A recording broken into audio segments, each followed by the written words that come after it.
Hi ಎಲ್ಲರಿಗೂ ಕೂಡ ನಮಸ್ತೆ. ಇವತ್ತಿನ ತರಗತಿ ನಿಮಗೆಲ್ಲರಿಗೂ ಕೂಡ ಗೊತ್ತಿದೆ. ಇಟ್ ಇಸ್ 12ನೇ ತರಗತಿ ಇದು. ಇದುವರೆಗೂ ಯಾರ್ಯಾರು ಹಿಂದಿನ ಒಂದು ಕ್ಲಾಸಸ್ಗಳನ್ನು ನೋಡಿಲ್ಲ ಎಲ್ಲರೂ ಕೂಡ ಒಂದ್ಸಲಿ ಚೆಕ್ ಮಾಡ್ಕೊಳ್ಳಿ. ಡಿಸ್ಕ್ರಿಪ್ಷನಲ್ಲಿ ಪ್ಲೇಲಿಸ್ಟ್ ಲಿಂಕ್ ಕೂಡ ಹಾಕಿರ್ತೀನಿ. ಇನ್ನೂ ಕೂಡ 11 ತರಗತಿಗಳು ಕಂಟಿನ್ಯೂಸ್ ಆಗಿ ನಡೀತಾ ಇದ್ದಾವೆ. ಇದನ್ನು ನೋಡಿ ಯಾಕಪ್ಪ ಅಂತ ಅಂದರೆ ನಾನು ಒಂದು ಕಡೆಯಿಂದ ಹೋಗ್ತಾ ಇದ್ದೇನೆ. ನಮ್ಮ ಒಂದು ವಿದ್ಯಾರ್ಥಿಗಳು ನನ್ನ ಒಂದು ಕ್ಲಾಸನ್ನ ನೋಡ್ತಾ ಇರ್ತಕ್ಕಂಥ ವಿದ್ಯಾರ್ಥಿಗಳು ಪಕ್ಕಾ ಸೆಲೆಕ್ಟ್ ಆಗಬೇಕು. ಅದಕ್ಕಾಗಿ ನಾನು ಏನಪ್ಪ ಮಾಡ್ತಿದ್ದೇನೆ ಅಂತ ಅಂದರೆ ಟು ದ ಪಾಯಿಂಟ್ ಸ್ಟಡಿಯನ್ನು ಮಾಡಿ ಕೊಡ್ತಾ ಹೋಗ್ತಾ ಇದ್ದೇನೆ. ಅದಕ್ಕಾಗಿ ಎಲ್ಲರಿಗೂ ಕೂಡ ಗೊತ್ತಿದೆ, ಮ್ಯಾಕ್ಸಿಮಮ್ ಯಾರ್ಯಾರು ನೋಡ್ತಿದ್ದೀರಾ ಅವರಿಗೆಲ್ಲರಿಗೂ ಕೂಡ ಗೊತ್ತಿರುತ್ತೆ. ಮತ್ತು ಈ ಒಂದು ತರಗತಿಗಳನ್ನ ಎಲ್ಲರಿಗೂ ಕೂಡ ಶೇರ್ ಮಾಡಿ. ಕೆಲವೊಬ್ರು ಏನು ಮಾಡ್ತಿದ್ದೀರಾ ಅಂತ ಅಂದರೆ ಚೆನ್ನಾಗಿದೆ ತರಗತಿ, ಕಾಂಪಿಟೇಷನ್ ಆಗುತ್ತೆ ಅಂತ ಬೇರೆಯವರಿಗೆ ಶೇರ್ ಮಾಡ್ತಾ ಇಲ್ಲ. ವಿದ್ಯಾರ್ಥಿಗಳೇ, ಬೇರೆಯವರಿಗೆ ಶೇರ್ ಮಾಡಿ, ನಿಮ್ಮ ಒಂದು ಜ್ಞಾನ ಬೆಳೆಯುತ್ತೆ. ನಾನು ನಿಮಗೆ ಶೇರ್ ಮಾಡಲಿಲ್ಲ ಅಂತ ಅಂದರೆ ನನ್ನ ಜ್ಞಾನ ಬೆಳೆಯೋದಿಲ್ಲ, ನನ್ನ ಜ್ಞಾನ ಏನಾಗುತ್ತೆ, ಕುಗ್ಗತ್ತೆ ಅಂತ ನನ್ನ ಪ್ರಕಾರ ಹೇಳಿಕೆ ಅದು. ಅದಕ್ಕಾಗಿ ನೀವು ಎಷ್ಟು ಬೇರೆಯವರಿಗೆ ಶೇರ್ ಮಾಡ್ತೀರೋ ಅಷ್ಟು ನಿಮ್ಮ ಒಂದು ಜ್ಞಾನ ಏನಾಗುತ್ತೆ, ಹೆಚ್ಚಾಗುತ್ತೆ. ಓಕೆನಾ?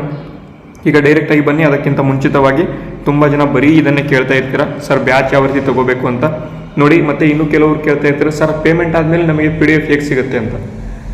ನಾವು ಪೇಮೆಂಟ್ ಮಾಡಿಬಿಡ್ತೀವಿ ಸರ್, ನೀವು PDF ಕಳಿಸ್ತಿರೋ ಇಲ್ವೋ ಅಂತ. ವಿದ್ಯಾರ್ಥಿಗಳಿಗೆ ಫ್ರೀಯಾಗಿ ಇಂಥ ಕ್ಲಾಸಸ್ಗಳನ್ನೇ ಮಾಡಿಕೊಡ್ತಾ ಇದ್ದೀನಿ. ನಿಮ್ಮ ಒಂದು ಪೇಮೆಂಟ್ ತೊಗೊಂಡು ನಾನು PDF ಕಳಿಸೋದಿಲ್ವಾ? ನೋಡಿ ವಿದ್ಯಾರ್ಥಿಗಳೇ, ಅವ್ರಿಗೆ ಹೇಳ್ತಾ ಇದ್ದೀನಿ, ಯಾರಿಗಾದರೂ ಬೇಕು ಅಂತಂದರೆ ಸಂಪೂರ್ಣ ಬ್ಯಾಚನ್ನು ನೀವು ಎನ್ರೋಲ್ ಮಾಡ್ಕೊಳ್ಳಿ. ಗ್ರಾಮ ಆಡಳಿತಾಧಿಕಾರಿಗೆ ನಿಮಗೆ ಯೂಸ್ ಆಗುತ್ತೆ. ಇಲ್ಲಿ ಕೊಟ್ಟಿರ್ತಕ್ಕಂಥ ಸ್ಕ್ಯಾನರ್ ಮುಖಾಂತರ 501 ರೂಪಾಯಿಗಳನ್ನು ಸೆಂಡ್ ಮಾಡಿ ಸ್ಕ್ರೀನ್ಶಾಟನ್ನು ಟೆಲಿಗ್ರಾಮ್ಗೆ ನಮಗೆ ಮೆಸೇಜ್ ಮಾಡುವ ಮುಖಾಂತರ ನೀವು ಕಳಿಸ್ಬೋದು. ಇಲ್ಲ ಅಂತ ಅಂದರೆ ಇಮೇಲ್ ಕೂಡ ಕೊಟ್ಟಿರ್ತೀನಿ, ನಾನು ಇಲ್ಲಿ ಕೊಟ್ಟಿರ್ತೀನಿ ನೋಡಿ, ಇಮೇಲ್ ಕೂಡ ಇರುತ್ತೆ, ಅದಕ್ಕಾದರೂ ಕಳಿಸ್ಬೋದು. ಇಲ್ಲ ಅಂತ ಅಂದರೆ ಟೆಲಿಗ್ರಾಮ್ಗೆ ಡೈರೆಕ್ಟಾಗಿ ನೀವು ನಮಗೆ ಮೆಸೇಜ್ ಮಾಡ್ಬೋದು. ಅಲ್ಲಿ ID ಇದೆ, ಮೆಸೇಜ್ ಕೂಡ ಮಾಡಿ ಮಾಹಿತಿಗಳನ್ನು ಪಡ್ಕೋಬೋದು. ಬೇಕಾದರೆ ಈ ಒಂದು ಬ್ಯಾಚನ್ನು ಪರ್ಚೇಸ್ ಮಾಡ್ಕೊಳ್ಳಿ. ಓಕೆನಾ? ಈಗ ಡೈರೆಕ್ಟಾಗಿ ಯಾರ್ಯಾರು ಲೈಕ್ ಮಾಡಿಲ್ಲ, ಮೊದಲನೇ ಪ್ರಶ್ನೆ ಆದ ತಕ್ಷಣ ಲೈಕ್ ಮಾಡಬೇಕು. ಯಾಕೆ ಅಂತ ಅಂದರೆ ಮೊದಲು ಪ್ರಶ್ನೆ ಹೇಳ್ತೀನಿ, ಆನ್ಸರ್ಸ್ ಹೇಳ್ತೀನಿ, ಅದರ ಬಗ್ಗೆ ಎಕ್ಸ್ಪ್ಲನೇಷನ್ ಕೊಡ್ತೀನಿ. ಅದೆಲ್ಲವೂ ಕೂಡ ಇಷ್ಟ ಆಯಿತು ಅಂತ ಅಂದರೆ ತಕ್ಷಣ ಲೈಕ್ ಮಾಡಬೇಕು. ಓಕೆನಾ? ಯಾರಿಗಾದರೂ ಈಗಲೇ ಇಷ್ಟ ಆಯಿತು ಅಂತ ಅಂದರೆ ಈಗಲೇ ಲೈಕ್ ಮಾಡಿ. ಓಕೆ, ಮೊದಲನೇ ಪ್ರಶ್ನೆ ನೋಡಿ, ಇಂಗ್ಲೀಷಲ್ಲೂ ಕೂಡ ಕೊಟ್ಟಿದ್ದಾರೆ, ನೀವು ನೋಡ್ಬೋದು. ಇಂಗ್ಲೀಷ್ ವಿದ್ಯಾರ್ಥಿಗಳು ಒಂದ್ಸಲಿ ಇಲ್ಲಿ ನೋಡಿ. ಕೆಳಗಿನ ಹೇಳಿಕೆಗಳನ್ನು ಪರಿಗಣಿಸಿ ಅಂತ ಇದೆ. ವಿಷ್ಣುವರ್ಧನನು ಹೊಯ್ಸಳರ ಶ್ರೇಷ್ಠ ಅರಸರಲ್ಲಿ ಒಬ್ಬನಾಗಿದ್ದನು ಅಂತ ಕೊಟ್ಟಿದ್ದಾರೆ. ಮೊದಲನೇ ಹೇಳಿಕೆ, ವಿಷ್ಣುವರ್ಧನನು ಹೊಯ್ಸಳರ ಶ್ರೇಷ್ಠ ಅರಸರಲ್ಲಿ ಒಬ್ಬನಾಗಿದ್ದನು ಅಂತ ಕೊಟ್ಟಿದ್ದಾರೆ. ಅವನು ರಾಜಧಾನಿಯನ್ನು ಬೇಲೂರಿನಿಂದ ಹಳೇಬೀಡಿಗೆ ಸ್ಥಳಾಂತರವನ್ನು ಮಾಡಿದನು. ಆದರೆ ಪುಸ್ತಕದಲ್ಲಿ ಈ ಒಂದು ಹಳೇಬೀಡು ಎಂಬತಕ್ಕಂಥ ಒಂದು ವರ್ಡ್ ಎಲ್ಲೂ ಕೂಡ ಬರಲ್ಲ, ದ್ವಾರ ಸಮುದ್ರ ಅಂತ ಬರುತ್ತೆ. ದ್ವಾರ ಸಮುದ್ರ ಅಂತ ಬರುತ್ತೆ, ನೆನ್ಪಿಟ್ಕೊಳ್ಳಿ. ಬೇಲೂರಿನಿಂದ ದ್ವಾರ ಸಮುದ್ರಕ್ಕೆ ಏನು ರಾಜಧಾನಿಯನ್ನು ಸ್ಥಳಾಂತರ ಮಾಡಿದ ರಾಜ ಯಾರಪ್ಪ ಅಂತ ಕೇಳ್ಬೋದು. ಯಾರಪ್ಪ ಅಂದರೆ ವಿಷ್ಣುವರ್ಧನ. ತುಂಬ ಇಂಪಾರ್ಟೆಂಟು. ಬೇಲೂರು ಮತ್ತು ಹಳೇಬೀಡು ಅತ್ಯಂತ ತುಂಬ ಇಂಪಾರ್ಟೆಂಟ್ ಆಗಿರ್ತಕ್ಕಂಥ ಒಂದು ಪ್ರದೇಶಗಳು. ಯಾಕಪ್ಪ ಅಂತ ಅಂದರೆ ಇಲ್ಲಿ ದೇವಸ್ಥಾನಗಳು ಕಂಡು ಬರ್ತವೆ. ಬೇಲೂರು, ಹಳೇಬೀಡು ಮತ್ತು ಸೋಮನಾಥಪುರ ದೇವಸ್ಥಾನಗಳು ಇಲ್ಲಿ ಏನಾಗ್ತವೆ, ಈ ಒಂದು ಪ್ರದೇಶಗಳಲ್ಲಿ ಕಂಡು ಬರ್ತವೆ. ಅದಕ್ಕಾಗಿ ತುಂಬ ಇಂಪಾರ್ಟೆಂಟ್. ಇದರ ಬಗ್ಗೆ ನಾನು ಮುಂದೆ ಏನು ನಿಮಗೆ ಮಾಹಿತಿಗಳನ್ನು ಕೊಡಬೇಕಾದ್ರೆ ಅಂದರೆ ಏನಪ್ಪ ದೇವಸ್ಥಾನಗಳ ಮಾಹಿತಿ ಕೊಡಬೇಕಾದ್ರೆ ಸಂಪೂರ್ಣವಾಗಿ ಹೇಳ್ಕೊಳ್ತಾ ಹೋಗ್ತೇನೆ. ಇಲ್ಲಿ ವಿಷ್ಣುವರ್ಧನನ ಬಗ್ಗೆ ಮಾಹಿತಿ ಬಂದಿದೆ. ಅವನು ಬೇಲೂರಿನಿಂದ ಹಳೇಬೀಡಿಗೆ ಏನು ಮಾಡ್ತಾನೆ, ಅವನ ರಾಜಧಾನಿಯನ್ನು ಸ್ಥಳಾಂತರ ಮಾಡ್ತಾನೆ. ಇದು ಕೂಡ ಸರಿ ಇದೆ.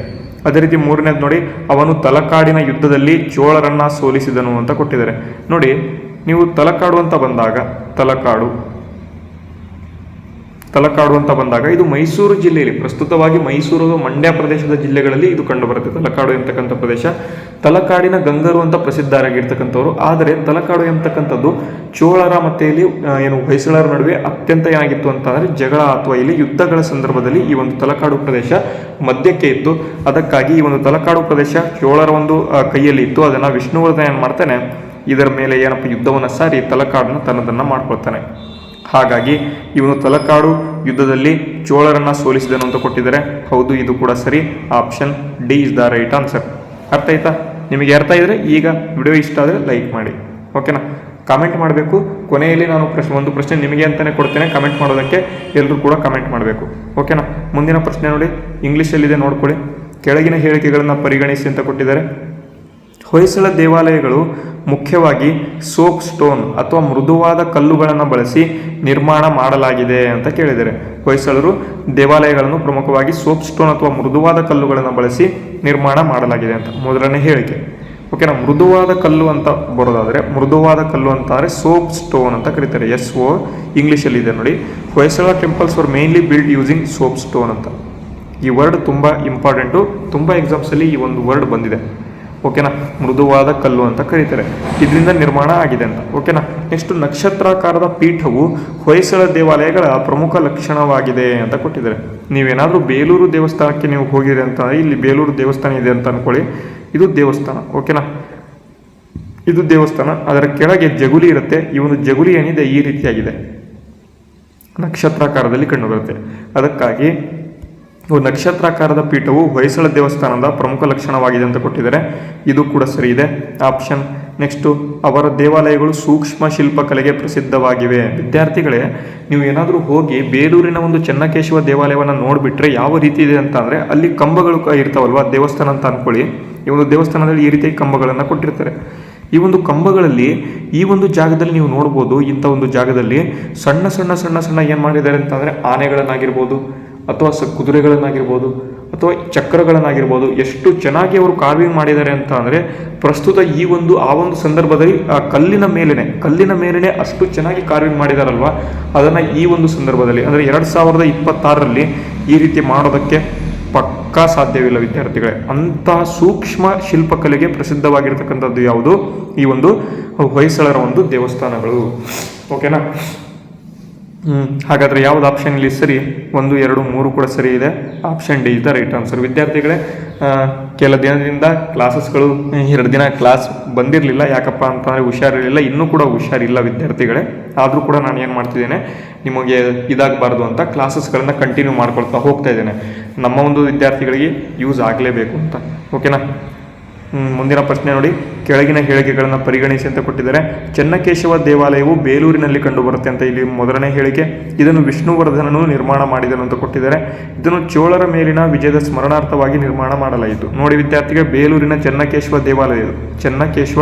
ದೇವಾಲಯದ ಮೇಲೆ 3 ಹೇಳಿಕೆಗಳು ಒಂದೇ ದೇವಾಲಯದ ಮೇಲೆ ಬಂದಿದೆ. ಇದು ಕೂಡ ನಕ್ಷತ್ರಾಕಾರದ ಜಗುಲಿಯ ಮೇಲೆ ಕಟ್ಟಿದಂತಹ ಒಂದು ದೇವಾಲಯ. ಇದೊಂದು ಏಕಕೂಟ ದೇವಾಲಯ ಅಂತ ಕರೀತಾರೆ. ಏಕಕೂಟ ದೇವಾಲಯ ಅಂತ ಕರೀತಾರೆ. ಅಂದರೆ ಏಕಕೂಟ ದೇವಾಲಯ ಅಂತಂದರೆ ಏನು? ಈ ಒಂದು ದೇವಾಲಯ ಇದೆ ಅಂತ ಅಂದ್ಕೊಳ್ಳಿ, ಇಲ್ಲೂ ಗೇಟ್ ಇದೆ, ಗೇಟಿನ ಒಳಗಡೆ ಹೋಗ್ತೀವಿ. ಇಲ್ಲಿ ಒಂದೇ ದೇವಾಲಯದ ಮೇಲೆ ಒಂದೇ ಒಂದು ಗೋಪುರ ಇರುತ್ತೆ. ಒಂದು ದೇವಾಲಯದ ಮೇಲೆ ಒಂದೇ ಒಂದು ಗೋಪುರ ಇರುತ್ತೆ. ಈ ಒಂದು ದೇವಾಲಯದ ಒಂದು ಸಂಪೂರ್ಣ ಇದರಲ್ಲಿ ಒಂದೇ ಒಂದು ಗೋಪುರ ಇರುತ್ತೆ. ಇದನ್ನು ಏಕಕೂಟ ದೇವಾಲಯ ಅಂತ ಕರೀತಾರೆ. ಅದೇ ಇಲ್ಲೊಂದು ಗೋಪುರ ಇತ್ತು ಅಂತ ಅಂದರೆ ಏನು ಮಾಡ್ತಾರೆ, ಇದನ್ನು ದ್ವಿಕೂಟ ದೇವಾಲಯ ಅಂತ ಕರೀತಾರೆ. ಮತ್ತು ಇನ್ನೊಂದು ಗೋಪುರ ಇದೆ ಅಂತ ಅಂದ್ಕೊಳ್ಳಿ, ಇದನ್ನು ತ್ರಿಕೂಟ ದೇವಾಲಯ ಅಂತ ಕರೀತಾರೆ. ಎಲ್ಲದಕ್ಕೂ ಕೂಡ ಒಂದೊಂದು ಉದಾಹರಣೆಗಳನ್ನು ಅವ್ರು ಕೊಟ್ಟಿದ್ದಾರೆ, ಎಲ್ಲವನ್ನು ಕೂಡ ನೋಡ್ಕೊಳ್ತಾ ಹೋಗೋಣ. ಈಗ ಏಕಕೂಟ ದೇವಾಲಯಕ್ಕೆ ಸಂಬಂಧಪಟ್ಟಂತೆ ಬೇಲೂರಿನ ಒಂದು ಏನು ದೇವಾಲಯ ಇದೆ, ಚೆನ್ನಕೇಶವ ದೇವಾಲಯ, ಇದು ಏಕಕೂಟ ದೇವಾಲಯಕ್ಕೆ ಉದಾಹರಣೆ ಆಗಿದೆ. ಇಲ್ಲಿ ಹೇಳಿಕೆಗಳನ್ನು ನೋಡೋದಾದರೆ, ಚೆನ್ನಕೇಶವ ದೇವಾಲಯವು ಬೇಲೂರಿನಲ್ಲಿದೆ, ಸರಿ ಇದೆ. ಇದನ್ನು ವಿಷ್ಣುವರ್ಧನನು ನಿರ್ಮಾಣ ಮಾಡಿದನು ಅಂತ ಕೊಟ್ಟಿದ್ದಾರೆ, ಇದು ಸರಿ ಇದೆ. ಇದನ್ನು ಚೋಳರ ಮೇಲಿನ ವಿಜಯದ ಸ್ಮರಣಾರ್ಥವಾಗಿ ನಿರ್ಮಾಣ ಮಾಡಲಾಗಿದೆ ಅಂತ ಕೊಟ್ಟಿದ್ದಾರೆ, ಇದು ಕೂಡ ಸರಿ ಇದೆ. ಹಾಗಾದರೆ ಯಾವುದು option? Option D is the right answer. ಬನ್ನಿ ಮುಂದಿನ ಪ್ರಶ್ನೆ ನೋಡೋಣ. ಈ ಕೆಳಗಿನ ಹೇಳಿಕೆಗಳನ್ನು ಪರಿಗಣಿಸಿ ಅಂತ ಇದೆ. ಹಳೆಬೀಡನ್ನು ಹಿಂದೆ ದ್ವಾರ ಸಮುದ್ರ ಅಂತ ಕರೀತಾ ಇದ್ರು ಅಂತ. ವಿದ್ಯಾರ್ಥಿಗಳು, ನಾನು ಈಗಾಗಲೇ ಹೇಳಿದೆ, ಏನು ವಿಷ್ಣುವರ್ಧನ ಎಂತಕ್ಕಂಥ ರಾಜ ಏನು ಬೇಲೂರಿನಿಂದ ಹಳೆಬೀಡಿಗೆ ಏನು ಅವನು ಒಂದು ಇದನ್ನು ಅಂದರೆ ರಾಜಧಾನಿನ ವರ್ಗಾವಣೆ ಮಾಡಬೇಕಾದ್ರೆ ಇದನ್ನು ಹಳೆಬೀಡು ಅಂತ ಕರಿತಾ ಇರಲಿಲ್ಲ, ದ್ವಾರ ಸಮುದ್ರ ಅಂತ ಕರಿತಾ ಇದ್ರು ಅಂತ. ಎಕ್ಸಾಮ್ಸಲ್ಲೂ ಕೂಡ ದ್ವಾರ ಸಮುದ್ರ ಅಂತ ಬರುತ್ತೆ, ನೆನ್ಪಿಟ್ಕೊಳ್ಳಿ. ಆ ರೀತಿ ಕರೀತಾಗ್ತಿತ್ತು ಅಂತ ಕೊಟ್ಟಿದ್ದಾರೆ, ಒಂದನೇ ಹೇಳಿಕೆ ಸರಿ. ಅದೇ ರೀತಿ ಹೊಯ್ಸಳೇಶ್ವರ ದೇವಾಲಯವು ಹಳೆಬೀಡಿನಲ್ಲಿದೆ ಅಂತ ಕೊಟ್ಟಿದ್ದಾರೆ. ಹೌದು ವಿದ್ಯಾರ್ಥಿಗಳೇ, ಬೇಲೂರಿನಲ್ಲಿ ಚೆನ್ನಕೇಶವ ದೇವಾಲಯ ಇದೆ, ಹಳೆಬೀಡಿನಲ್ಲಿ ಯಾವ ದೇವಾಲಯ ಇದೆ? ಹೊಯ್ಸಳೇಶ್ವರ ದೇವಾಲಯ ಕಂಡುಬರುತ್ತೆ. ಈ ದೇವಾಲಯವು ಶಿವನಿಗೆ ಸಮರ್ಪಿತವಾಗಿದೆ ಅಂತ. ತುಂಬ ಇಂಪಾರ್ಟೆಂಟ್ ವಿದ್ಯಾರ್ಥಿಗಳೇ, ಹೊಯ್ಸಳೇಶ್ವರ ಶಿವ ಅಂತ ಬಂದ್ಬಿಡುತ್ತೆ. ಓಕೆನಾ, ಶಿವನಿಗೆ ಸಮರ್ಪಿತವಾಗಿದೆ. ಹಾಗಾದರೆ ಚೆನ್ನಕೇಶವ ದೇವಾಲಯ ಯಾರಿಗೆ ಸಮರ್ಪಿತವಾಗಿದೆ? ವಿದ್ಯಾರ್ಥಿಗಳೇ, ಕೇಶವ ಅಂತ ಬಂತು ಅಂತ ಅಂದರೆ ಒಂದು ಇಟ್ಕೊಳ್ಳಿ, ಅಂದರೆ ನೆನ್ಪಿಟ್ಕೊಳ್ಳಿ, ಕೇಶವ ಅಂತ ಬಂತು ಅಂತ ಅಂದರೆ ಅದು ವಿಷ್ಣು ದೇವಾಲಯ, ಅದು ವಿಷ್ಣು ದೇವಾಲಯ. ಓಕೆನಾ. ಅದೇ ಶ್ವರ ಲಾಸ್ಟಿಗೆ ಶ್ವರ ಅಥವಾ ಮಹಾದೇವ ಈ ರೀತಿಯಾಗಿ ಬಂತು ಅಂತ ಅಂದರೆ ಅವೆಲ್ಲವೂ ಕೂಡ ಏನು ಶಿವನಿಗೆ ಅರ್ಪಿತವಾಗಿರ್ತಕ್ಕಂಥ ದೇವಾಲಯಗಳು. ಇಷ್ಟು ನೆನ್ಪಿಟ್ಕೊಳ್ಳಿ. ಇಲ್ಲೂ ಕೂಡ 3 ಹೇಳಿಕೆಗಳು ಸರಿ ಇದೆ. Option D is the right answer. Okay, ಬನ್ನಿ ಮುಂದಿನ ಪ್ರಶ್ನೆ. ಕೆಳಗಿನ ಹೇಳಿಕೆಗಳನ್ನು ಪರಿಗಣಿಸಿ ಅಂತ ಇದೆ. ಜನ್ನನು ಹೊಯ್ಸಳರ ಕಾಲದ ಪ್ರಮುಖ ಕನ್ನಡ ಕವಿಯಾಗಿದ್ದನು ಅಂತ ಕೊಟ್ಟಿದ್ದಾರೆ.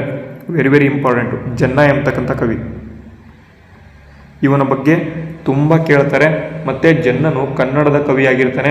ಇವನು ಯಶೋಧರ ಚರಿತೆ ಅಂತಕ್ಕಂಥ ಒಂದು ಇದನ್ನು ರಚನೆ ಮಾಡ್ತಾನೆ. ಅದೆಲ್ಲದರ ಮೇಲೆ ಪ್ರಶ್ನೆ ಇದೆ, ಏನು ಓರಿ ಆಗ್ತಕ್ಕಂಥ ಅವಶ್ಯಕತೆ ಇಲ್ಲ. ಅಂದರೆ ನೀವು ಹೊಯ್ಸಳರು ಓದ್ತಿದ್ದೀರಾ ಅಂತ ಅಂದ್ಕೊಂಡ್ರೆ ಹೊಯ್ಸಳರ ಮೇಲೆ ಸ್ವಲ್ಪನೂ ಮಿಸ್ ಆಗಲ್ಲ. ಎಲ್ಲದರ ಮೇಲೆ ನಾನು ಒಂದು ಕ್ವಶನ್ ತೆಗೆದಿರ್ತೀನಿ, ಅದರ ಮೇಲೆ ನೀವು ಏನು ಮತ್ತು ಎಕ್ಸ್ಪ್ಲನೇಷನ್ ಕೊಡಬೇಕಾದ್ರೆ ನಿಮಗೆ ಸಂಪೂರ್ಣವಾಗಿ ಎಕ್ಸ್ಪ್ಲನೇಷನ್ ಕೊಡ್ತೀನಲ್ವಾ, ಎಲ್ಲೂ ಕೂಡ ಮಿಸ್ ಆಗಲ್ಲ ಕ್ವಶನ್ಸು. ನೋಡಿ, ನಾನು ಬೇಲೂರಿನ ಬಗ್ಗೆ ಒಂದು 3 ಹೇಳಿಕೆ ಕೊಟ್ಟೆ, ಅದರ ಮೇಲೆ ಏಕಕೂಟ, ದ್ವಿಕೂಟ, ತ್ರಿಕೂಟ ದೇವಾಲಯಗಳನ್ನು ಹೇಳಿದೆ. ಅದಕ್ಕೆ ಏನೂ ಕೂಡ ಮಿಸ್ ಆಗೋದಿಲ್ಲ, ಡೋಂಟ್ ವರಿ. ಬಟ್ ಏನಾಗಬೇಕು, ನಮ್ಮ ಬ್ಯಾಚನ್ನು ತೊಗೊಂಡು ನೀವು ಥಿಯರಿಯನ್ನು ಓದ್ಕೋಬೇಕು. ಥಿಯರಿ ಓದ್ಕೊಂಡು ಈ ಕ್ವಶನ್ಸನ್ನು ನೀವು ಮಾಡಿದಿರಿ ಅಂತಂದರೆ ನಿಮಗೆ ಯೂಸ್ ಆಗುತ್ತೆ.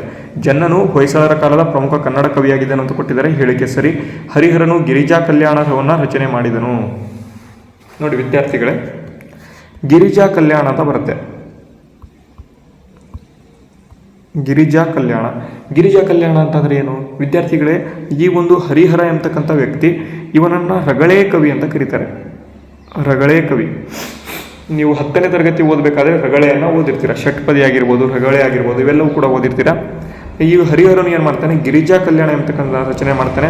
ಯಾವುದರಲ್ಲಿ ರಚನೆ ಮಾಡ್ತಾನೆ ಅಂತ ಕೇಳ್ತಾರೆ, ಕನ್ನಡ.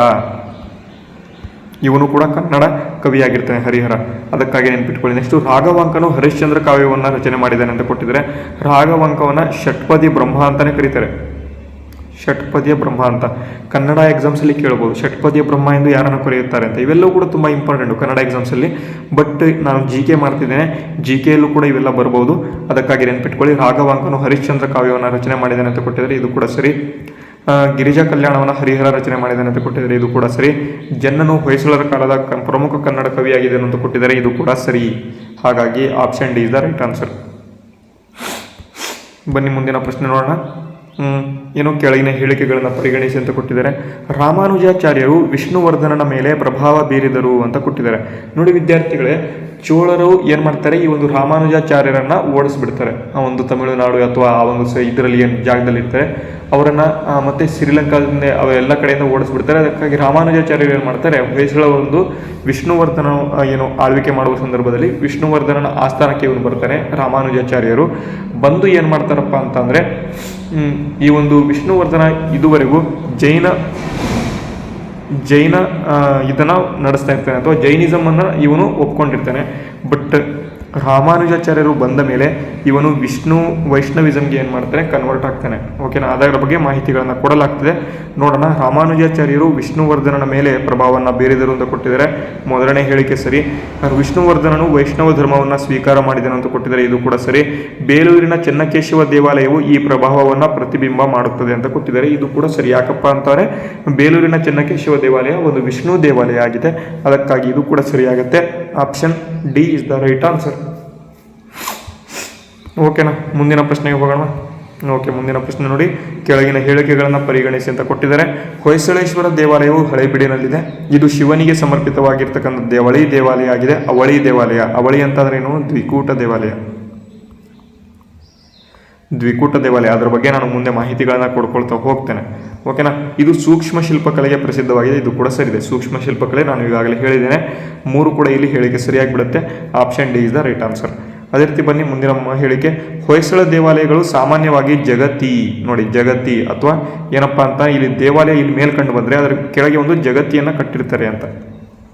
ಇದರ ಒಂದು ಜಗತಿ ಎಂಬ ಎತ್ತರದ ಪೀಠದ ಮೇಲೆ ನಿರ್ಮಾಣ ಮಾಡಲಾಗಿದೆ.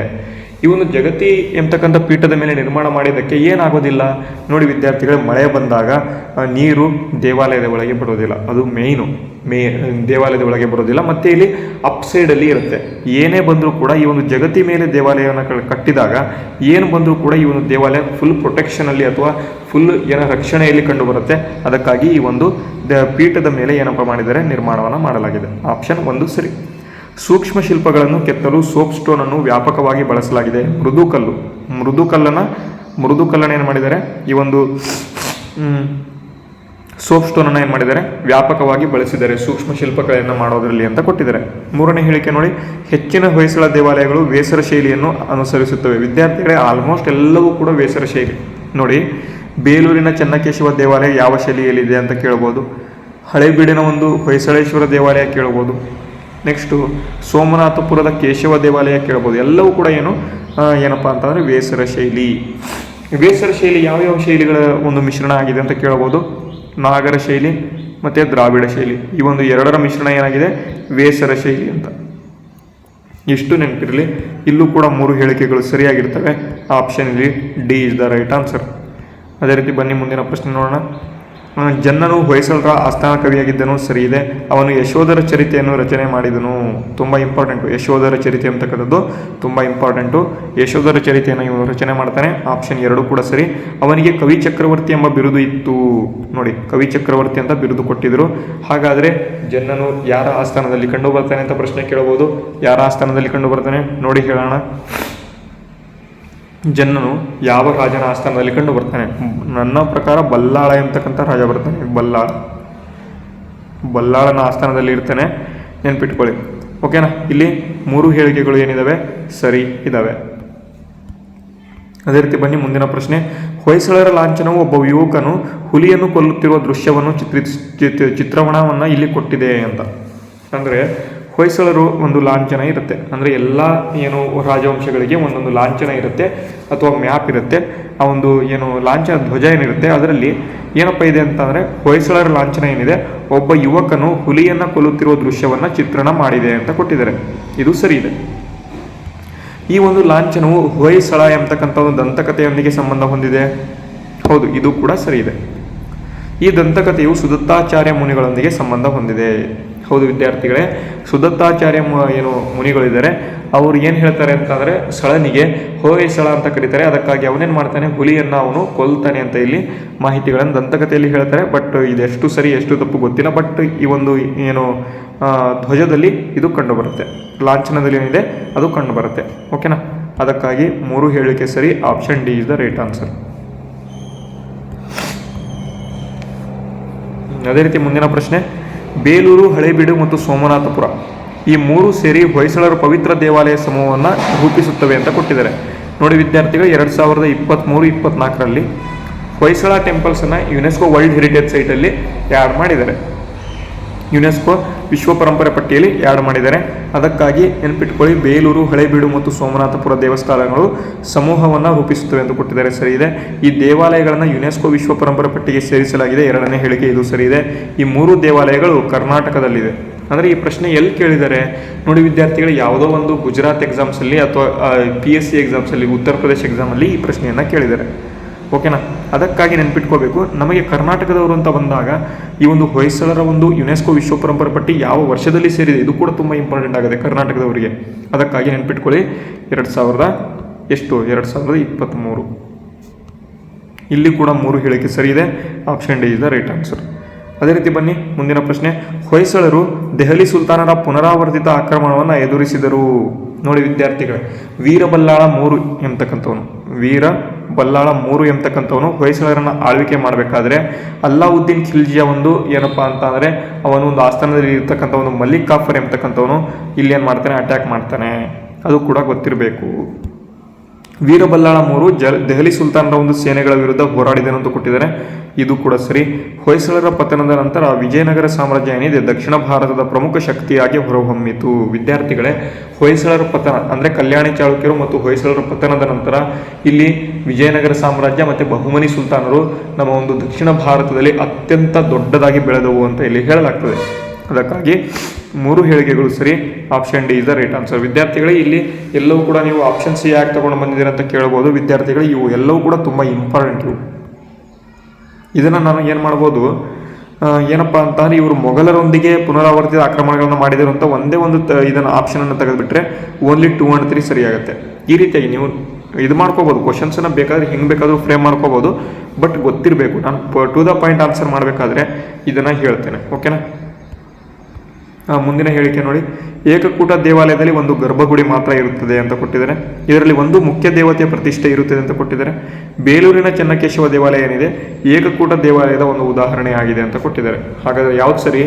ಎಲ್ಲವೂ ಕೂಡ ಸರಿ. ಏಕಕೂಟ ದೇವಾಲಯಕ್ಕೆ ನಾನು ಈಗಾಗಲೇ ನಿಮಗೆ ಎಕ್ಸ್ಪ್ಲನೇಷನ್ ಕೊಟ್ಟಿದ್ದೇನೆ.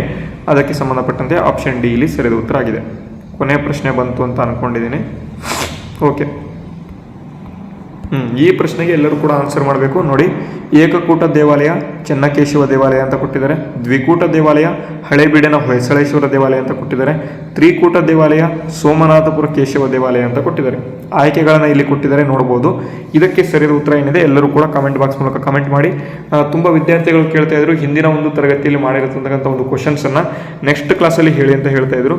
ಓಕೆ, ಹೇಳ್ತೇನೆ, ಅದಕ್ಕೇನು ವರಿ ಆಗ್ತಕ್ಕಂಥ ಅವಶ್ಯಕತೆ ಇಲ್ಲ. ಮುಂದಿನ ತರಗತಿಯಿಂದ ಹೇಳ್ಕೊಳ್ತಾ ಹೋಗ್ತೇನೆ. ಓಕೆನಾ? ಇದಾದ ಬಳಿಕ ನೋಡಿ ವಿದ್ಯಾರ್ಥಿಗಳೇ, ನಾನು ಡೈಲಿ ಏನಪ್ಪ ಮಾಡ್ತೀನಿ ಅಂತ ಅಂದರೆ, ಏನು ಓದಿರ್ತೀವಿ ಅದನ್ನು ಕ್ರಿಸ್ಪಾಗಿ ನಿಮಗೆ ಕೊಡುವಂಥ ಮಾಹಿತಿ. ಇದೇನು ಪ್ರಶ್ನೆಗಳಾಯಿತು, ಬಟ್ ಹೊಯ್ಸಳ ಟೆಂಪಲ್ಸ್ ಅಥವಾ ಹೊಯ್ಸಳರ ಬಗ್ಗೆ ಸ್ವಲ್ಪ ಮಾಹಿತಿಗಳನ್ನ ಇಷ್ಟನ್ನು ಪಡ್ಕೊಂಡ್ರೆ ಸಾಕು, ನೀವು ಎಕ್ಸಾಮ್ಸಲ್ಲಿ ಸ್ಕೋರನ್ನು ಜಾಸ್ತಿ ಮಾಡ್ಬೋದು. ಇಲ್ಲಿ ನೋಡಿ ಏನಪ್ಪ ಅಂತಂದರೆ, ಹೊಯ್ಸಳರ ಒಂದು ಸ್ಥಾಪಕ ನೋಡಿ ಸಳ ಎಂಬತಕ್ಕಂಥವ್ರು ಬರ್ತಾನೆ. ಕ್ಯಾಪಿಟಲ್ ಬಂದ್ಬಿಟ್ಟು Dwarasamudra. Tiger killing by Sala is the emblem, ಅಂದರೆ ನಾನು ಈಗಾಗಲೇ ಹೇಳಿದೆ ಹುಲಿಯನ್ನು ಕೊಲ್ಲುತ್ತಿರುವ ದೃಶ್ಯ ಅಂತ. ನೃಪಕಾಮ ಎಂಬತಕ್ಕಂಥ ರಾಜ ಬರ್ತಾನೆ, ಇವನಿಗೆ ಮೆಲೆ ಪೆರೋಳ್ ಗಂಡ ಅಂತ ಎಂಬತಕ್ಕಂಥ ಒಂದು ಏನಪ್ಪ ಅಂತ ಟೈಟಲ್ ಇರುತ್ತೆ, ಅಥವಾ ಏನಪ್ಪ ಇರುತ್ತೆ ಅಂತ ಅಂದರೆ ಬಿರುದು ಇರುತ್ತೆ. ರಾಜಮಲ್ಲ ಪೆರಮಾಡಿ ಅಂತಕ್ಕಂಥ ಬಿರುದು ಕೂಡ ಇವನಿಗೆ ಕಂಡು ಬರುತ್ತೆ ಅಂತ. ನೆಕ್ಸ್ಟ್ ವಿಷ್ಣುವರ್ಧನನಿಗೆ ಬರೋದಾದ್ರೆ, ಇವನನ್ನ ಮೊದಲು ಬಿಟ್ಟಿ ದೇವ ಅಂತ ಕರಿತಾ ಇದ್ರು.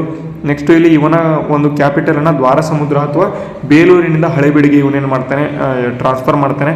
ಟೈಟಲ್ ಬಂದ್ಬಿಟ್ಟು ತಲಕಾಡುಗೊಂಡ, ತಲಕಾಡನ್ನ ಗೆದ್ದಿರ್ತಾನೆ ಅದಕ್ಕಾಗಿ ತಲಕಾಡುಗೊಂಡ. ಕಂಚಿಯನ್ನು ಗೆಲ್ತಾನೆ ಅದಕ್ಕಾಗಿ ಕಂಚಿಗೊಂಡ. ಮತ್ತೆ ಕೀರ್ತಿನಾರಾಯಣ ದೇವಸ್ಥಾನವನ್ನು ಇವನು ಏನು ಮಾಡ್ತಾನೆ, ಚೋಳರಿಂದ ವಶಪಡಿಸಿಕೊಳ್ತಾನೆ ಅಂತೇಳಿ ಮಾಹಿತಿ ಬರುತ್ತೆ. ಇನ್ನು ಹೆಚ್ಚಿನದಾಗಿ ನೋಡಿ ವಿಷ್ಣುವರ್ಧನನ ಬಗ್ಗೆ, 1118ರಲ್ಲಿ ಕಣ್ಣೇಗಾಲ ಯುದ್ಧದಲ್ಲಿ ವಿಕ್ರಮಾದಿತ್ಯ 6ನ ಜೊತೆಗೆ ಇವನೇನು ಮಾಡ್ತಾನೆ, ವಿಷ್ಣುವರ್ಧನ ಏನು ಮಾಡ್ತಾನೆ, ಒಂದು ವಿಕ್ರಮಾದಿತ್ಯ 6ನ್ನ ಸೋಲಿಸ್ತಾನೆ ಅಂತೇಳಿ ಮಾಹಿತಿ ಕೊಟ್ಟಿದ್ದಾರೆ. ನೆಕ್ಸ್ಟು 1122ರಲ್ಲಿ Vikramaditya attack him and won against him ಅಂತ. ಅಂದರೆ ನೆಕ್ಸ್ಟ್ 1122ರಲ್ಲಿ ಏನು ಮಾಡ್ತಾನೆ, ವಿಕ್ರಮಾದಿತ್ಯ ಏನು ಕಲ್ಯಾಣಿ ಚಾಳುಕ್ಯರ ರಾಜ ವಿಷ್ಣುವರ್ಧನನ ಮೇಲೆ ಅಟ್ಯಾಕ್ ಮಾಡಿ ಅವನು ಗೆಲ್ತಾನೆ ಅಂತ. ಮೊದಲು ಇವನು ಹೋಗಿ ವಿಷ್ಣುವರ್ಧನ ಹೋಗಿ ಇವನು ಗೆಲ್ತಾನೆ, ನೆಕ್ಸ್ಟ್ ವಿಕ್ರಮಾದಿತ್ಯ ಬಂದು ಅವನು ಗೆಲ್ತಾನೆ, ಅದು ಗೊತ್ತಿರಬೇಕು.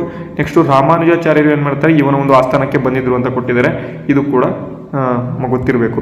ನೆಕ್ಸ್ಟ್ ನರಸಿಂಹ ಒಂದು ಅವನಿಗೆ ಸಂಬಂಧಪಟ್ಟಂತೆ ನೋಡಿ, at his time Kalyani Chalukyas defeated ಅಂತ ಕೊಟ್ಟಿದ್ದಾರೆ. ಕಲ್ಯಾಣಿ ಚಾಳುಕ್ಯರು ಸಂಪೂರ್ಣವಾಗಿ ಅವನತಿಯಿಂದ ಹೊಂದಿದರು ಅಂತ. ಇವನು ಬಿಜ್ಜಳನ ಕಲಚುರಿ ಇವ್ರ ಜೊತೆಗೆ ಏನು ಮಾಡ್ತಾನೆ, ಯುದ್ಧವನ್ನು ಮಾಡ್ತಾನೆ ಅಂತ ಕೊಟ್ಟಿದ್ದಾರೆ. ಹರಿಹರ ಇವನ ಒಂದು ಆಸ್ಥಾನದಲ್ಲಿ ಇದ್ದ ಅಂತ ಕೊಟ್ಟಿದ್ದಾರೆ. ಹರಿಹರ ಏನು ಮಾಡ್ತಾನೆ, ಹೆಗಳೆ ಕವಿ, ಇವನು ನರಸಿಂಹ ಒಂದನ ಆಸ್ಥಾನದಲ್ಲಿ ಕಂಡು ಬರ್ತಾನೆ. ನೆಕ್ಸ್ಟ್ ವೀರಬಲ್ಲಾಳ ಎಂಬತಕ್ಕಂಥ ವೀರಬಲ್ಲಾಳ 2 ಇವನ ಆಸ್ಥಾನದಲ್ಲಿ ಜನ್ನ ಎಂಬತಕ್ಕಂಥ ಒಂದು ಕವಿ ಇರ್ತಾನೆ. ಚೋಳ ರಾಜ್ಯ ಪ್ರತಿಷ್ಠಾಪನಾಚಾರ್ಯ ಅಂತ ಇವನನ್ನು ಕರಿತಾ ಇರ್ತಾರೆ. ನೇಮಿ ಚಂದ್ರ ಎಂಬತಕ್ಕಂಥ ಕವಿ ಮತ್ತು ಇಲ್ಲಿ ಜನ್ನ ಎಂಬತಕ್ಕಂಥ ಕವಿಗಳು ಇವನ ಆಸ್ಥಾನದಲ್ಲಿ ಕಂಡು ಬರ್ತಾರೆ. ನೆಕ್ಸ್ಟ್ ಬಲ್ಲಾಳ 3 ಎಂಬತಕ್ಕಂಥವನು ಮಲ್ಲಿಕಾಫರ್ ಏನಿರ್ತಾನೆ, ಇವನ ಒಂದು ಆಸ್ಥಾನಕ್ಕೆ ಬಂದಿರ್ತಾನೆ ಅಂತ ಹೇಳಿ ಮಾಹಿತಿಗಳನ್ನು ಕೊಟ್ಟಿರ್ತಾರೆ, ಇದು ಕೂಡ ಗೊತ್ತಿರಬೇಕು. ನೆಕ್ಸ್ಟ್ ನಾಗಚಂದ್ರ ರಾಮಚಂದ್ರ ಚರಿತ ಪುರಾಣ ಎಂಬತಕ್ಕಂಥ ಬರೀತಾನೆ. ಮಲ್ಲಿನಾಥ ಪುರಾಣ ಎಂಬತಕ್ಕಂಥದ್ದನ್ನು ಕೂಡ ಬರೀತಾನೆ. ಇವೆರಡೂ ಕೂಡ ತುಂಬ ಇಂಪಾರ್ಟೆಂಟ್ ನಾಗಚಂದ್ರನ ಬಗ್ಗೆ. ಹರಿಹರ ನೋಡಿ ಗಿರಿಜಾ ಕಲ್ಯಾಣ ರಗಳೆ. ನೆಕ್ಸ್ಟು ರಾಘವಾಂಕನನ್ನು ನೋಡಿ ಸೋಮನಾಥ ಚರಿತೆ. ಜನ್ನನನ್ನು ನೋಡೋದಾದರೆ ಯಶೋಧರ ಚರಿತೆ, ಅನಂತನಾಥ ಪುರಾಣ. ಕೇಶಿರಾಜ ಶಬ್ದಮಣಿ ದರ್ಪಣ. ಇವೆಲ್ಲವೂ ಕೂಡ ಏನಿದಾವೆ, ಎಲ್ಲವೂ ಕೂಡ ಇದು ಕನ್ನಡದಲ್ಲಿ ಕಂಡುಬರುತ್ತೆ. ಯಾವುದರಲ್ಲಿ ಕಂಡುಬರುತ್ತೆ, ಕನ್ನಡದಲ್ಲಿ ಕಂಡುಬರುತ್ತೆ ಎಲ್ಲವೂ ಕೂಡ. ನಾಗಚಂದ್ರನ ರಾಮಚಂದ್ರ ಚರಿತ ಪುರಾಣ, ಮಲ್ಲಿನಾಥ ಪುರಾಣ, ಹರಿಹರನ ಗಿರಿಜಾ ಕಲ್ಯಾಣ, ರಾಘವಾಂಕನ ಒಂದು ಸೋಮನಾಥ ಚರಿತೆ, ಜನ್ನನ ಯಶೋಧರ ಚರಿತೆ, ಅನಂತನಾಥ ಪುರಾಣ, ನೆಕ್ಸ್ಟ್ ಕೇಶಿರಾಜನ ಶಬ್ದಮಣಿ ದರ್ಪಣಂ. ಇಷ್ಟೆಲ್ಲವೂ ಕೂಡ ತುಂಬ ಇಂಪಾರ್ಟೆಂಟು, ನೆನ್ಪಿಟ್ಕೊಳ್ಳಿ. ನೆಕ್ಸ್ಟ್ ಕೊನೆಯದಾಗಿ ಇಲ್ಲಿ ನೋಡಿ ಪಂಚಪ್ರಧಾನ ಎಂಬತಕ್ಕಂಥದ್ದು ಇಲ್ಲಿ ಹೊಯ್ಸಳರಲ್ಲಿ ಕಂಡು ಬರುತ್ತೆ. ಗಜಪಡೆಯನ್ನು ಇಲ್ಲಿ ಗಜ ಸಹಾನಿ ಅಂತ ಕರಿತಾ ಇದ್ರು, ಮತ್ತು ಇಲ್ಲಿ ಕುದುರೆ ಪಡೆಗಳನ್ನು ಇಲ್ಲಿ ತುರುಗ ಸಹಾನಿ ಅಂತ ಕರಿತಾ ಇದ್ರು. ಗರುಡಗಳನ್ನು ಇಲ್ಲಿ ಹೂ ಪ್ರೊಟೆಕ್ಟ್ಸ್ ಕಿಂಗ್, ಅಂದರೆ ಯಾರು ರಾಜನನ್ನ ರಕ್ಷಣೆ ಮಾಡ್ತಾರೆ ಗರುಡ ಅಂತ ಕರಿತಾ ಇದ್ರು. ಇದು ತುಂಬ ಇಂಪಾರ್ಟೆಂಟು. ನೆಕ್ಸ್ಟ್ ನೋಡಿ ವೇಸರ ಸ್ಟೈಲ್ಗೆ ಬರೋದಾದರೆ, ವೇಸರ style star shaped stoned temple, ಅಂದರೆ ವೇಸರ ದೇವಸ್ಥಾನಗಳು ಅಥವಾ ವೇಸರ ಶೈಲಿಯಲ್ಲಿ ಇವರು ದೇವಸ್ಥಾನಗಳನ್ನು ಕಟ್ಟಿದ್ರು ಅಂತ ಬರುತ್ತೆ. ಏಕಕೂಟ ದೇವಾಲಯ, ದ್ವಿಕೂಟ ದೇವಾಲಯ ಮತ್ತು ಇಲ್ಲಿ ತ್ರಿಕೂಟ ದೇವಾಲಯ, ಇವೆರಡರ ಬಗ್ಗೆ ಮಾಹಿತಿಗಳನ್ನು ಕೊಟ್ಟಿದ್ದಾರೆ. ನಾನು ಪ್ರಶ್ನೆಯನ್ನು ಕೊಟ್ಟಿದ್ದೆ ಅಲ್ಲ, ಇದಕ್ಕೆ ಆನ್ಸರ್ ಇಲ್ಲೇ ಇದೆ, ನೀವು ನೋಡ್ಕೋಬಹುದು. ನೆಕ್ಸ್ಟ್ ಬೇಲೂರಿನ ಚೆನ್ನಕೇಶವ ದೇವಾಲಯಕ್ಕೆ ಸಂಬಂಧಪಟ್ಟಂತೆ ಇಲ್ಲಿ 1117ರಲ್ಲಿ ಇದನ್ನು ಕಟ್ಟಿ ವಿಷ್ಣುವರ್ಧನ ಕಟ್ತಾನೆ. ಯಾರ ಒಂದು ನೆನಪಿಗಾಗಿ ಅಂತ ಅಂದರೆ ತಲಕಾಡು ಎಂಬತಕ್ಕಂಥ ಪ್ರದೇಶವನ್ನು ಗೆದ್ದಿರೋ ಕಾರಣದಿಂದಾಗಿ ಇವನೇನು ಮಾಡ್ತಾನೆ, ಬೇಲೂರಿನ ದೇವಸ್ಥಾನವನ್ನು ಕಟ್ತಾನೆ. ನೆಕ್ಸ್ಟ್ ಇಲ್ಲಿ 42 ಸ್ಟೋನ್ ವಿಗ್ರಹಗಳನ್ನು ಇವನು ಕಟ್ತಾನೆ ಅಂತ ಇಲ್ಲಿ ಮಾಹಿತಿಗಳನ್ನು ಕೊಟ್ಟಿದ್ದಾರೆ. ಹೊಯ್ಸಳೇಶ್ವರ ದೇವಸ್ಥಾನ ನೋಡ್ಬೋದು, ಇದು ಕೇತಮಲ್ಲ ಎಂಬತಕ್ಕಂಥ ಒಂದು ಶಿಲ್ಪಿ ಏನು ಮಾಡ್ತಾನೆ, ಇದನ್ನು ಕಟ್ತಾನೆ. ಸೋಮನಾಥಪುರ ಟೆಂಪಲ್ ಅನ್ನು 3ನೇ ನರಸಿಂಹ ಎಂಬತಕ್ಕಂಥ ಕವಿ ಏನು ಮಾಡ್ತಾನೆ, ಇದನ್ನು ಕಟ್ತಾನೆ ಅಂತ ಇಲ್ಲಿ ಮಾಹಿತಿಗಳನ್ನು ಇವನು ರಾಜ, ಇವನು ಕವಿ ಅಲ್ಲ, ರಾಜ ಕಟ್ತಾನೆ ಅಂತ ಮಾಹಿತಿಗಳನ್ನು ಕೊಟ್ಟಿದ್ದಾರೆ. ಇದು ಇವತ್ತಿನ ತರಗತಿ. ಎಲ್ಲರಿಗೂ ಕೂಡ ಅರ್ಥ ಆಗಿದೆ ಅಂತ ಅಂದ್ಕೊಂಡಿದ್ದೇನೆ. ಅರ್ಥ ಆಗಿದ್ರೆ ಎಲ್ಲರೂ ಕೂಡ ವಿಡಿಯೋಗೆ ಲೈಕ್ ಮಾಡಿ, ಶೇರ್ ಮಾಡಿ, ಸಬ್ಸ್ಕ್ರೈಬ್ ಯಾರು ಮಾಡಿಲ್ಲ ಅಂದರೆ ಸಬ್ಸ್ಕ್ರೈಬ್ ಮಾಡ್ಕೊಳ್ಳಿ. ಮತ್ತು ಯಾರಿಗಾದರೂ ಬ್ಯಾಚ್ ಬೇಕಿತ್ತು ಅಂತಂದರೆ ಬ್ಯಾಚ್ನ ಪರ್ಚೇಸ್ ಮಾಡಿ ಎಲ್ಲರೂ ಕೂಡ ಓದ್ಕೋಬೋದು. ಎಲ್ಲರಿಗೂ ಕೂಡ ಧನ್ಯವಾದಗಳನ್ನು ತಿಳಿಸ್ತಾ ಇವತ್ತಿನ ತರಗತಿಯನ್ನು ಮುಗಿಸ್ತೇನೆ. ನಮಸ್ಕಾರ.